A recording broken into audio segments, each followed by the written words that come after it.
Hey, how's it going everybody? It's Tanner here, and welcome back to a new Ninjago video here on the channel. In today's video, we are going to be discussing the strangest aspect of the ninja's respective elemental powers, and that is when you compare them to the other elemental masters' powers, the ninja do stand out as being weird exceptions. So what exactly do I mean by this? Well, earlier in Ninjago, it was very clear that the elemental masters did not exist, at least at first. The elemental masters were added into the story later on in Ninjago. Of course, they were retconned to, I guess, be there the entire time, but for the first couple of seasons of Ninjago, there were no mentions of other elemental beings besides the ninja. They were just added later on. Therefore, the ninja's powers did end up being a little weird or different when you compare them to the current elemental masters that we have alongside the ninja in the modern day. So the ninja's powers, of course, were not given to them directly. They had to use them through the golden weapons, and only when they unlocked their true potential did they gain their own individual elemental powers without the use of the golden weapons. After the Great Devourer's rampage, the powers began to fade due to the lack of the golden weapons,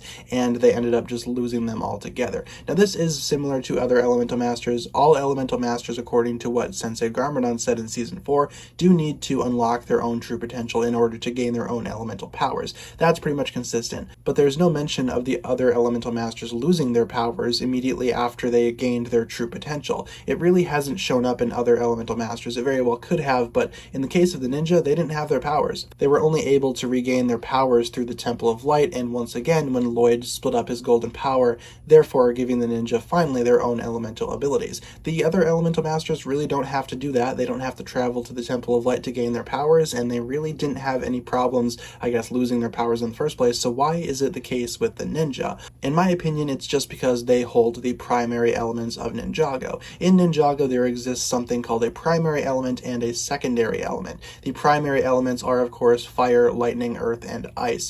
All other elements, aside from, of course, the essences of the first Spinjitzu Master bloodline, are technically labeled as secondary elemental powers. In other words, they are less important to the overall structure of Ninjago when compared to the primary 4 elements, and I believe that's why the ninja had such a hard time obtaining that power and keeping it earlier on in Ninjago's story. It would make sense that as the 4 chosen guardians, they would need to put in extra work and extra effort to obtain those elemental powers, as they are a little bit special. In comparison to other elemental masters that we saw in the Tournament of Elements, none of them really hold a candle to the ninja in terms of the importance to the overall plot and structure of the actual land itself. The 4 primary elements came directly from the first Spinjitzu Master, therefore to me it would make sense why they would be a little bit different and why they would need a little bit more work when compared to other elemental powers, which would simply allow the user to have complete control once he or she would unlock their true potential. With the ninja, it was a little bit different, so that's pretty much the theory I'm going to be going on there. Again, nothing has really been confirmed in the show. The ninja's power sets are pretty much all over the place in the series, and there isn't really a consistent way that we can actually point out their power sets, so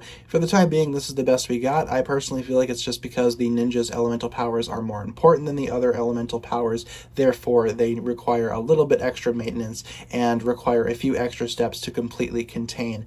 They're just a little bit more advanced as opposed to the regular secondary elements. So hopefully you guys enjoyed the video, and let me know down below in the comments what you think. And of course, if you did enjoy, be sure to like, comment, subscribe, do all that fun stuff, and check out the links down below in the description for my other forms of social media. As always, big shout out goes out to my Patreon supporters, including once again the marvelous Jan. Thank you guys so much for watching this video once again. My name is TannerFishies, and with that I bid you farewell.